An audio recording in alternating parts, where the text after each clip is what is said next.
temos que estudar para entendermos melhor o decreto dominical.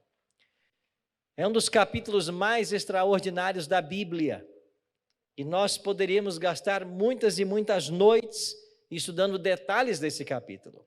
Eu falarei alguma coisa, é claro que não vou exaurir tudo o que esse capítulo apresenta, mas eu queria começar aqui no primeiro verso, ou melhor, Apocalipse capítulo 13, ele pode ser iniciado no capítulo 10. E no capítulo 10, versos 1 e 2, eu leio assim: Vi outro anjo forte descendo do céu, envolto em nuvem e com um arco-íris por cima de sua cabeça. O rosto era como o sol, as pernas como colunas de fogo, e tinha na mão um livrinho aberto, e pôs o pé direito sobre o mar e o esquerdo sobre a terra. Quem é esse anjo aqui? Quem é que no Apocalipse é descrito vindo com as nuvens? Cristo. No capítulo 4 você tem um arco-íris sobre o trono de Deus. Aqui aparece o arco-íris. No capítulo 1 você tem a cena de um rosto como o sol e as pernas como colunas de fogo. É uma descrição do Cristo glorificado, no capítulo 1, verso 12 em diante. Então, o capítulo 10 de Apocalipse apresenta o próprio Cristo. E aí diz o capítulo 10 de que ele colocou um pé direito sobre o mar e o esquerdo sobre a terra. O que significa essa posição de Cristo, com um pé sobre a terra e um pé sobre o mar? A sua autoridade. A autoridade sobre terra e mar. Isso significa essa posição. Agora, quando chegamos ao capítulo 13, você tem duas bestas. Justamente uma que sai da terra e outra que sai do mar. Por quê? Porque esses poderes estão desafiando a autoridade de Cristo. Então, esses poderes, esses animais, que vamos entender hoje serem poderes, estas bestas, esses animais que saem da terra e saem do mar, era onde Cristo estava com os seus pés, aonde ele estava dominando, e agora esses dois poderes tentam tirar o domínio de Cristo. Esse é o contexto do capítulo 13. Então, nosso desafio hoje é identificarmos essas duas bestas e entendermos mais a respeito de um decreto que juntas elas irão lançar. Versículo 1 diz assim: Vi emergir do mar uma besta que tinha 10 chifres, 7 cabeças, e sobre os chifres 10 diademas, e sobre as cabeças nomes de blasfêmia. Aqui está o primeiro poder que sai do mar. E eu coloquei ali em destaque 3 características. É um animal, uma besta, tem 10 chifres e tem 7 cabeças. Que poder representa este animal em Apocalipse? Há séculos tem sido interpretado esse poder como sendo Roma pagã e Roma papal. Essa visão começou há muitos séculos, na época da Reforma Protestante, lá no século XVI. Isso já foi estudado e nessa direção já foi apontada. Tivemos uma publicação de um livro de Sir Isaac Newton em 1733. Ele fez um comentário sobre as profecias de Daniel e Apocalipse. E Isaac Newton afirmava que o poder de Daniel 7, que é a mesma besta de Apocalipse 13, era o bispo de Roma. Será que a profecia apoia esta ideia? Nós vamos ver alguns textos e entendermos. A primeira coisa que a gente tem que se perguntar é: o que significa este animal, esses chifres e essas cabeças? Esses símbolos podem ser aplicados a Roma em suas duas fases, pagã e papal, imperial e religiosa. Como isso se aplica na história? Vamos começar então com a besta. Em Daniel capítulo 7, verso 3, o profeta viu 4 animais grandes e diferentes uns dos outros subirem do mar. E a partir do versículo 4, Daniel começa a fazer uma descrição de como eram esses animais. E ele afirma que esses animais eram um leão alado, um urso com 3 costelas na boca, um leopardo com 4 cabeças e 4 asas, e um animal que ele chamou de terrível e espantoso. Então Daniel viu no capítulo 7 4 animais. E depois o anjo diz para ele no verso 17: esses grandes animais que são quatro reis que se levantarão da terra. Então, quando estudamos profecia, animal ou besta, significa então reis ou reino. Agora, e os 10 chifres desse poder que sai do mar? Apocalipse 17:12 diz: os 10 chifres que viste são 10 reis, os quais ainda não receberam reino, mas recebem autoridade como reis com a besta durante 1 hora. Então, os 10 chifres, diz o Apocalipse 17, representam então 10 reis. Falta apenas um símbolo. Não está passando para mim aqui, por gentileza. Como nós podemos entender na história esses 10 chifres desse primeiro animal que sai do mar? Se são 10 reis ou reinos, como Roma se adequa a essa profecia? É simples. Quando você olha para a história, o único poder que não foi subjugado por outro, mas foi minado em suas bases, foi Roma imperial. Veja, o primeiro império a dominar o mundo foi o Egito. Depois veio a Assíria. A Assíria venceu o Egito. Depois a Babilônia vence a Assíria. Depois a Medopérsia vence a Babilônia. Depois a Grécia vence a Medopérsia. Depois Roma vence a Grécia. Mas quem venceu Roma? Não houve um império que vencesse Roma. Roma foi minada em suas bases. Acontece que a partir do ano 352 da nossa era cristã, tribos bárbaras começaram a migrar para a Itália e começaram a ameaçar o poderio de Roma. E dos anos 352, segundo o historiador Edward Gibbon, até o ano 530, para ser exato, 538, nós tivemos então a ascensão dessas tribos. E isso levou à queda do Império Romano, no ano 476 da nossa era. E você vai se lembrar que Rômulo Augusto foi o último imperador de Roma. Quando cai o império, quem sobra? Sobram as tribos bárbaras. Isaac Newton aplica essa profecia também às tribos bárbaras. E segundo Isaac Newton em seu livro Historiadores Modernos, você nota pouca diferença dos nomes das tribos, mas todos concordam que foram 10 as tribos que minaram o Império Romano. Então, os 10 chifres desse primeiro animal falam de que esse poder imperial, esse poder político cairia, e ao cair, ele daria lugar a uma nova fase, uma fase religiosa. E quando sai de cena o imperador romano, quem é que entra em cena? O bispo de Roma.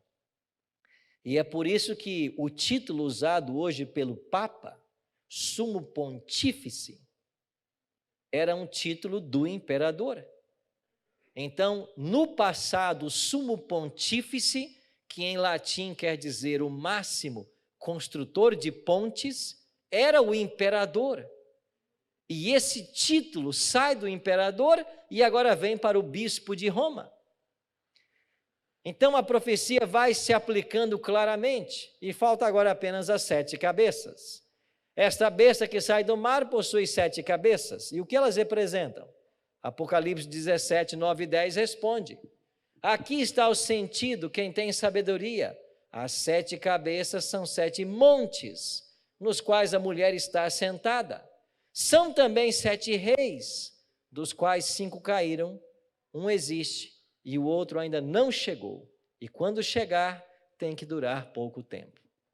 O que seriam então essas 7 cabeças desse poder? 7 montes e também 7 reis. Quais são esses 7 reis? São impérios que perseguiram ao longo da história o povo de Deus, a começar pelo próprio Egito. E aqui estão as 7 nações. Agora compara a história antiga com o que o Apocalipse está dizendo. João escreveu claramente esses 7 chifres, melhor, essas 7 cabeças, são 7 reis, dos quais 5 caíram. João está dizendo isso no final do primeiro século da era cristã. E quais os impérios que haviam caído no primeiro século? O Egito, a Assíria, a Babilônia, a Medopérsia e a Grécia. Ele diz mais, um existe agora. E quem é que existia no final do primeiro século? Roma imperial. Inclusive João estava preso na ilha de Patmos por ordem do imperador Domiciano. E ele diz, um ainda não chegou. E quem é que não havia chegado? Roma papal, que só se estabeleceria com a queda do império. Você percebe como a profecia caminha aliada à história? Deixa eu abrir um parêntese aqui, para você que está nos assistindo em casa. Hoje você vai encontrar muitas escolas de interpretação profética. Nós temos 4 principais.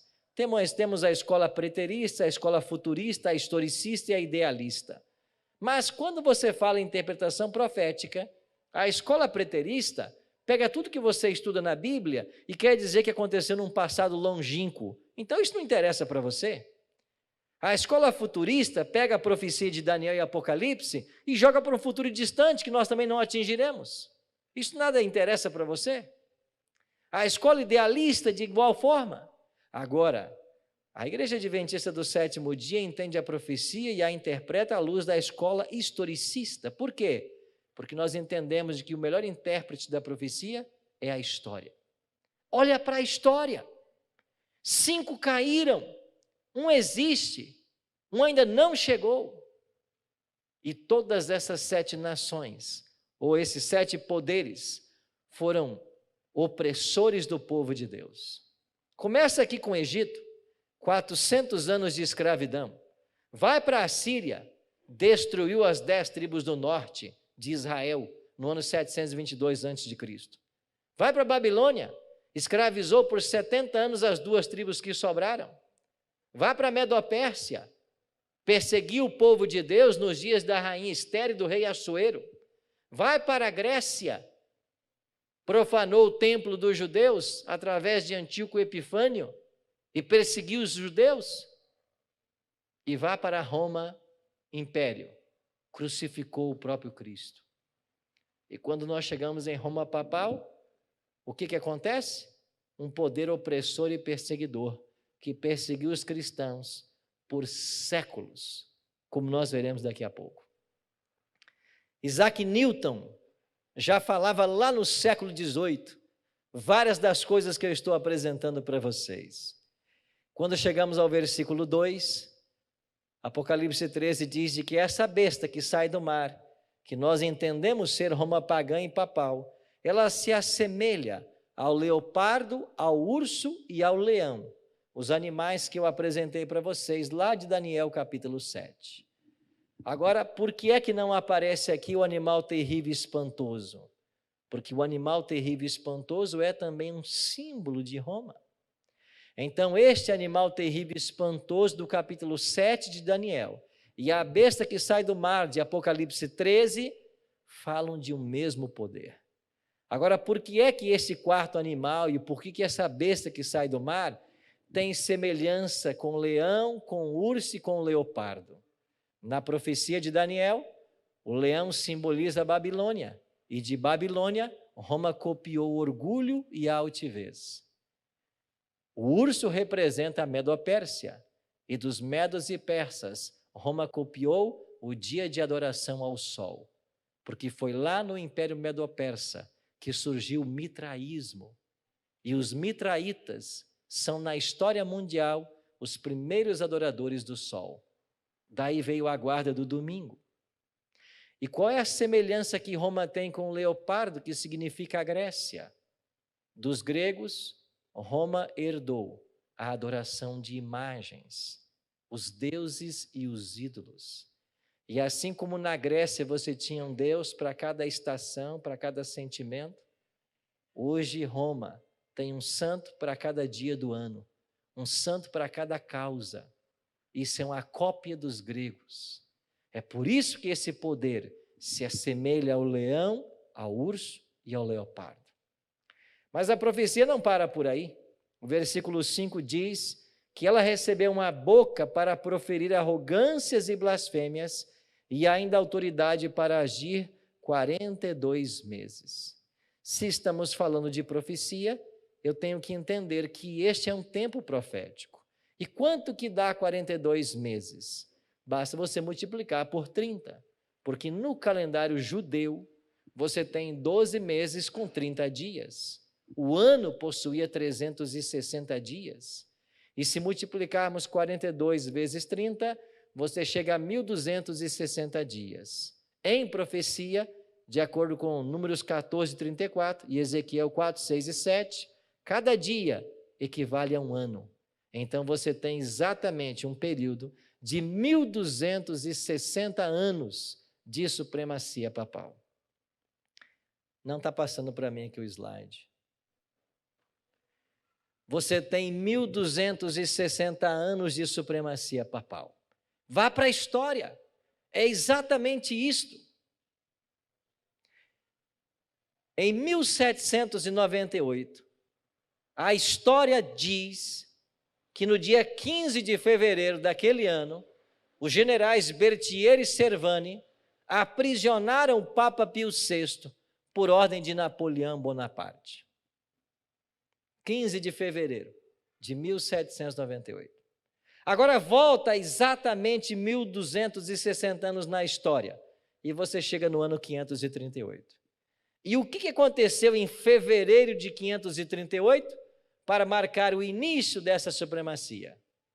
Expulsa de Roma a última tribo ariana que ameaçava a hegemonia do Papa, os ostrogodos, expulsos em fevereiro de 538.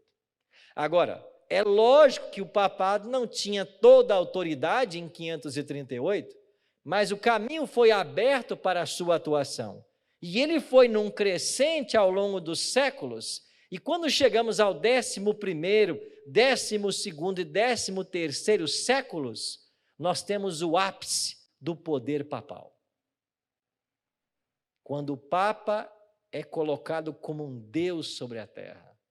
Quando nesse mesmo período se estabelece o pior dos estratagemas de Satanás, a Santa Inquisição. E como resultado da Santa Inquisição, milhares e milhares de pessoas foram mortas. Se um dia você for à Alemanha, visite ali Constança. E você tem ali exatamente um local onde foram queimados, no intervalo de um ano, John Hus e Jerônimo de Praga. Milhares foram mortos. Estude a história dos valdenses, do Piemont e do Vale do Agrongona. Eu estive visitando a casa dos valdenses, norte da Itália, sul da França. Um povo pacífico, que cultivava cada pedacinho de terra que tinha para tirar o sustento. As hordas de Roma chegavam ali, a mando do papado, e ceifavam a vida de todos quantos podiam. Por quê? Porque os valdenses amavam a Bíblia e não se submetiam ao bispo de Roma. Volte um pouquinho mais, ou melhor, avance um pouquinho mais na história, e nós chegamos ao século XVI, no grande movimento da Reforma Protestante. E aí você tem um monge agostiniano que abalou os alicerces de Roma, Martinho Lutero. Lutero começou a estudar a Bíblia, que encontrou acorrentada dentro de um mosteiro. E quando ele descobriu as verdades que a Bíblia ensinava, ele confrontou fortemente com a igreja, especialmente a igreja quando vendia salvação, as indulgências. E no dia 31 de outubro de 1517, Lutero vai lá para a porta do castelo de Wittenberg e prega aquilo que nós chamamos as 95 teses contra a venda de indulgências. E este foi o marco inicial de um grande movimento. E sabe o que fez Roma com Lutero? Primeiro, o excomungou e depois o perseguiu. E se você for para os anais da história e estudar lá o concílio ou a dieta de Worms, você vai descobrir que ele foi convocado ali para dar justificativa pelo que ele estava ensinando contra a igreja. E os amigos de Lutero até disseram: Lutero, não vá, eles vão matar você. E sabe qual foi a resposta do reformador? Ainda que daqui para Worms tenha tantos demônios nas estradas quanto telhas nas casas, lá eu estarei e ficarei de pé pela verdade. E ele foi. Ele ficou de pé pela verdade.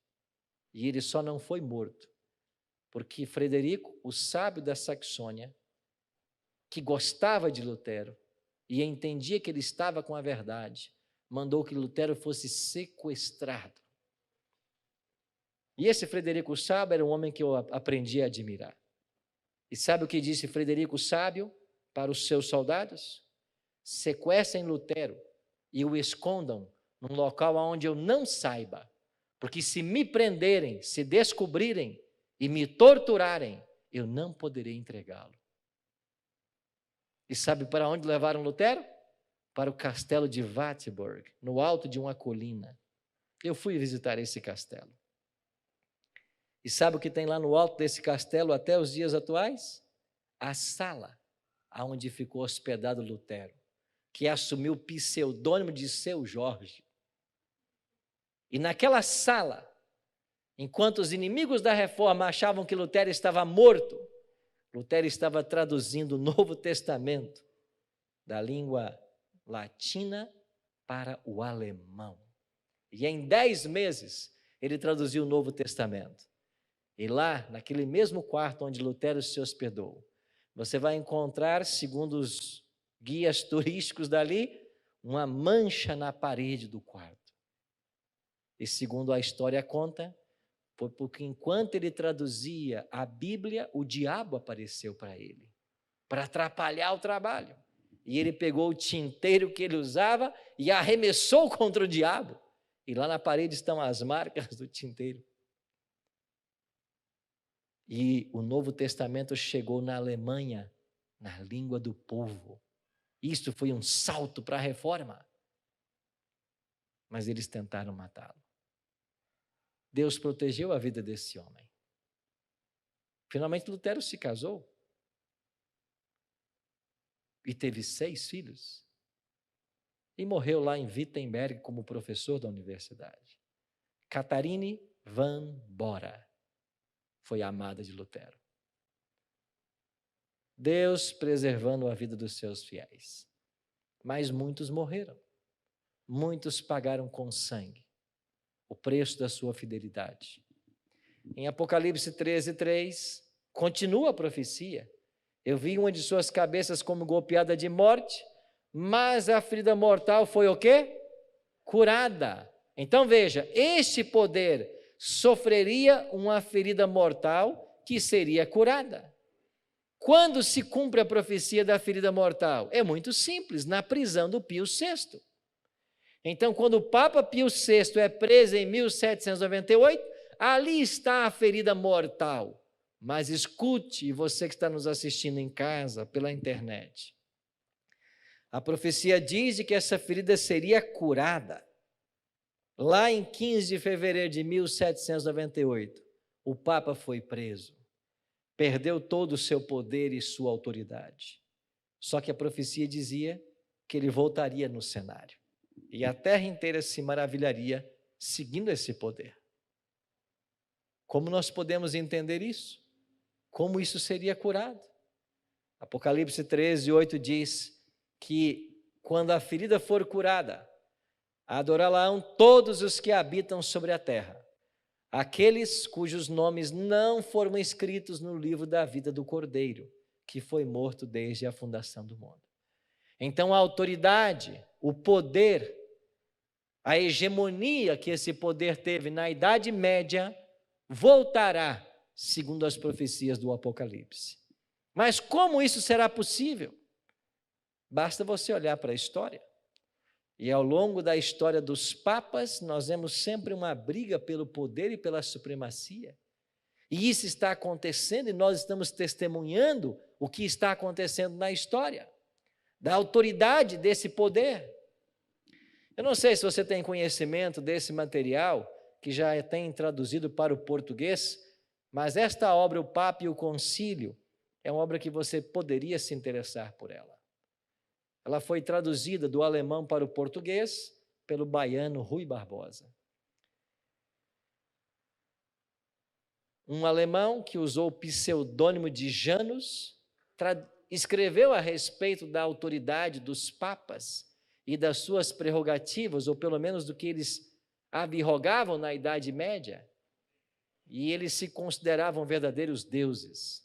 E Rui Barbosa traduziu essa obra para o português, e ela ensina claramente de que os papas se consideravam deuses, e que todos deveriam adorá-los. Ele documenta nessa obra. E Rui Barbosa prepara uma introdução, que é o volume 1, só que a introdução de Rui ficou mais grossa que a própria obra. Então, o volume 1 é a introdução de Rui Barbosa, e o volume 2 é a obra em si. Eu motivo você a conhecer mais desses documentos. Então, para que esse poder volte à ascensão, vai haver uma união. De quem? Da segunda besta com a primeira. Mas quem é essa besta que sai da terra? Nós interpretamos esse poder como sendo os Estados Unidos da América do Norte. Vamos ver se a profecia nos ajuda com isso? Apocalipse 13:11. Vi ainda outra besta emergir da terra. Possuía 2 chifres, parecendo cordeiro, mas falava como dragão. A primeira indicação que nós temos na profecia é que ela possuía 2 chifres. Lembre-se, os Estados Unidos, a maior nação protestante do mundo, surgiu em 2 pilares, ou surgiu fundamentada em 2 pilares: liberdade civil e liberdade religiosa, separação da igreja e do Estado. E você conhece a história do surgimento desse poder que prega a liberdade, mas vai chegar o dia de que essa liberdade será cerceada e ela vai deixar a aparência de cordeiro, que no Apocalipse é Cristo, então é uma aparência religiosa, e vai começar a falar como dragão, diz o verso 11, e o dragão é Satanás, ou seja, ela vai apresentar-se como um poder opressor. Como isso vai acontecer? Olhe para a fundação dos Estados Unidos. Eles saíram lá da Europa, os cristãos perseguidos pelo papado. Estamos falando do século 17. E numa pequena embarcação chamada Speedwell, eles começaram a viagem. Quando esse velho barco chegou no sul da Inglaterra, não havia condições de prosseguir. E eles trocaram de barco, deixaram o Speedwell e pegaram o Mayflower. E esse barco, com cerca de 100 pessoas, deixou uma cidadezinha no sul da Inglaterra chamada Plymouth. E depois de vários dias cruzando o Atlântico, eles chegaram nas praias do novo continente. E eles chamaram agora este novo continente de New England, uma nova Inglaterra. E eles chamaram este local em especial de Plymouth, o mesmo nome da cidade de onde eles saíram. Então, Plymouth tornou-se o berço da civilização dos Estados Unidos da América do Norte. E se você vai hoje visitar Plymouth Plantation, o local onde eles aportaram, conta a história de que uma pedra foi ali colocada para marcar exatamente o local aonde eles desembarcaram. E ali existe um monumento construído e na pedra está escrito 1620. Porque foi exatamente nesse ano que os pais peregrinos chegaram nesse continente. Começou-se uma colonização, organizaram-se as 13 colônias e em 1776 eles alcançaram sua independência. Agora o que acontece com esse poder? Versículo 12. Exerce toda a autoridade da primeira besta na sua presença e faz com que a terra e os seus habitantes adorem a primeira besta cuja ferida mortal fora curada. Então será os Estados Unidos da América do Norte, será esta nação que vai levar o mundo a adorar o papado. Como isso será feito? Apocalipse 13, 16 e 17 responde: a todos, os pequenos e grandes, os ricos e os pobres, livres e os escravos, faz que lhes seja dada certa marca sobre a mão direita ou sobre a fronte, para que ninguém possa comprar ou vender, senão aquele que tem a marca, o nome da besta ou o número do seu nome. Sabe o que é isto? Um decreto que vai ser imposto para que as pessoas adorem a besta. O decreto dominical. A santificação do primeiro dia da semana. Isso vai começar lá, pelos Estados Unidos, e vai se espalhar pelo mundo inteiro. Os dois poderes vão se unir. E a conversa diplomática entre Casa Branca e Vaticano já é um capítulo na história. Lá em 1951, foi levada uma proposta ao Senado norte-americano para que houvesse uma união desses poderes, uma união política. E houve uma confusão tão grande no Senado que a sessão teve que ser cancelada. 1951. Mas nada como o tempo para fazer esquecer as coisas. E quando chegamos na década de 1990, nós temos a relação diplomática consumada através do Papa João Paulo II e de Ronald Reagan. Por que o domingo tornar-se-á o elemento aglutinador para esta união? O Papa já tem defendido isso há séculos. Isso não foi diferente com João Paulo II, que no seu pontificado publicou esta obra, Dies Domini, o dia do Senhor. E olha o que diz essa encíclica papal do Sumo Pontífice João Paulo II sobre a santificação do domingo. E nesta carta papal está todo o embasamento que eles usam para tentar dizer que o domingo é o dia santo na Bíblia. Resultado, esta união, ela vai acontecer.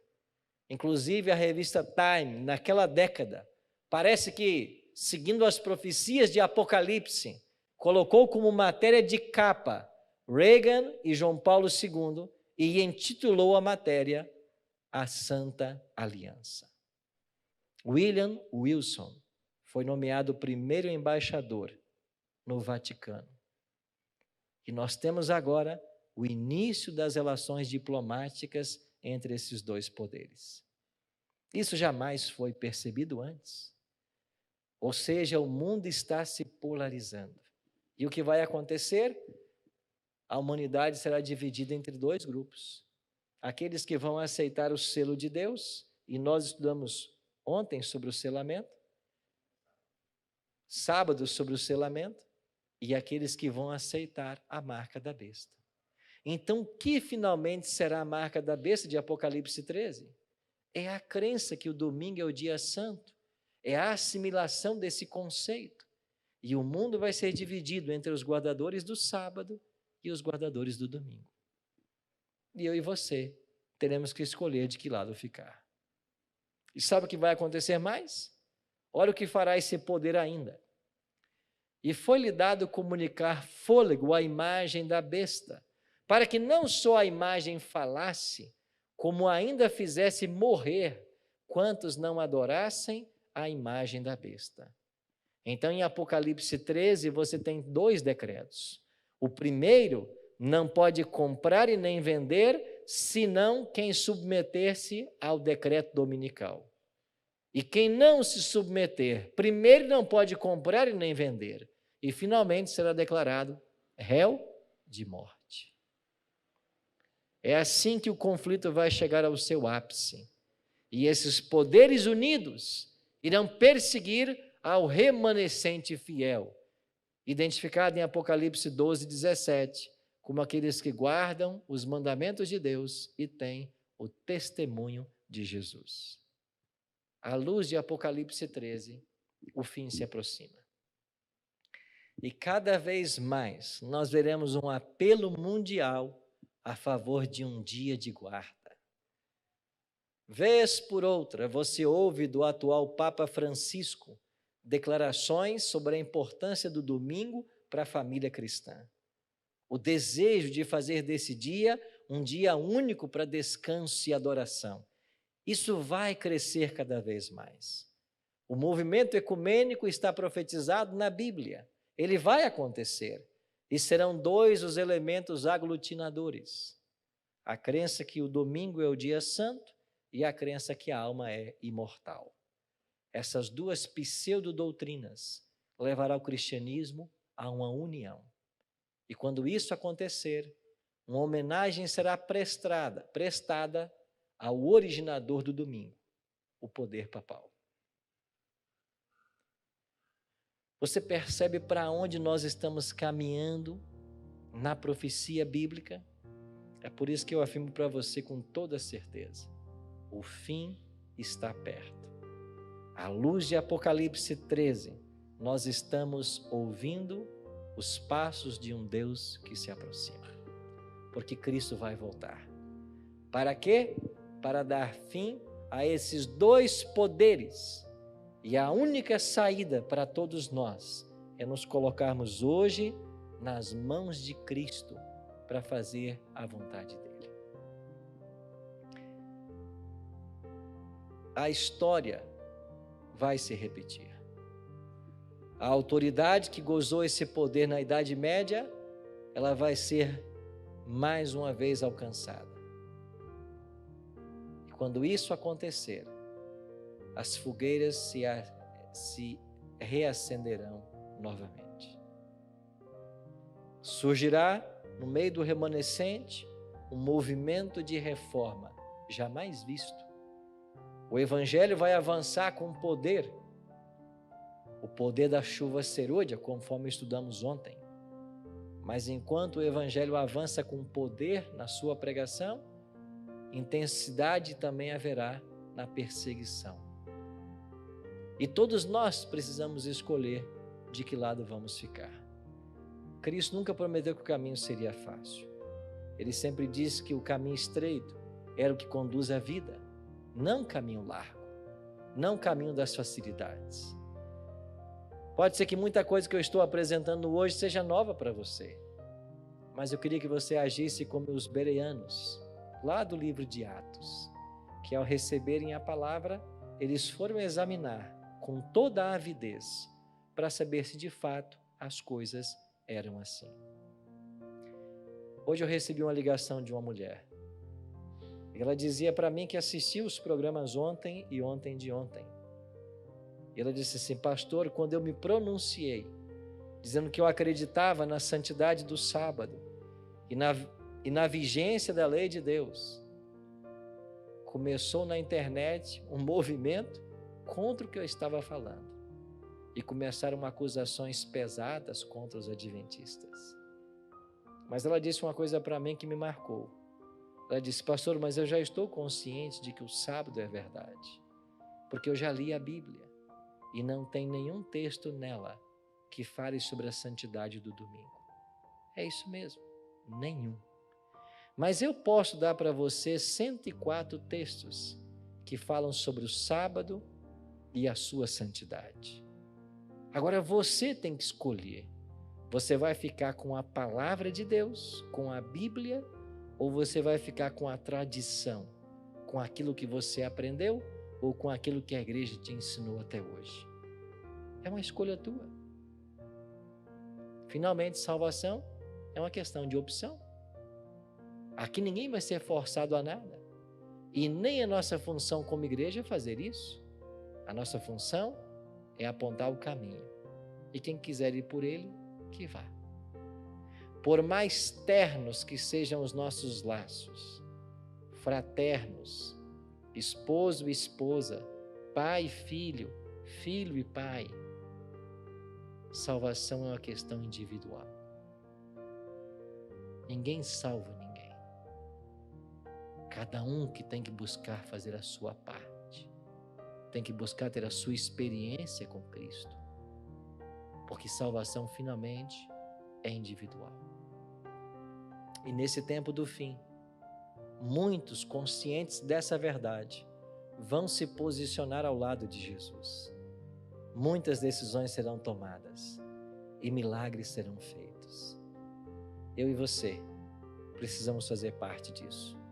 Precisamos tomar uma posição e não nos submeter a esse poder que abroga o lugar de Deus e tenta usurpar o seu lugar. Em que momento nós estamos no cenário profético? Apocalipse 13 aponta que nós estamos a passos largos. E eu fico imaginando o dia em que nós vamos acessar a internet ou ligar os televisores e ouviremos dos noticiários uma notícia que tornar-se-á tão mundial quanto a Covid-19. E que notícia será esta? Saiu o decreto dominical. E o que vamos fazer? A quem seremos leais? Vamos orar? Pai querido, muito obrigado porque ao abrirmos o capítulo 13 de Apocalipse, nós percebemos claramente que o Senhor está na condução da história. A história nos confirma a identidade desses dois poderes que se unirão em breve para a promulgação de um dia de descanso, que não é o teu sábado. Mais uma tentativa de frustrar teus planos e de contrapor-se à tua verdade. Sabedores desses acontecimentos, nos ajuda hoje a fazer o devido preparo, abrindo nosso coração para que o Senhor possa nele morar e recebendo o teu Espírito para sermos fortalecidos em todos os momentos, no nosso preparo para a vida eterna. Abençoe todos os queridos que estão aqui conosco e os que nos assistem pela internet. Que o teu Espírito trabalhe em cada coração e que em breve nós vejamos lindas decisões para o teu reino. É a nossa oração. Em nome de Jesus. Amém.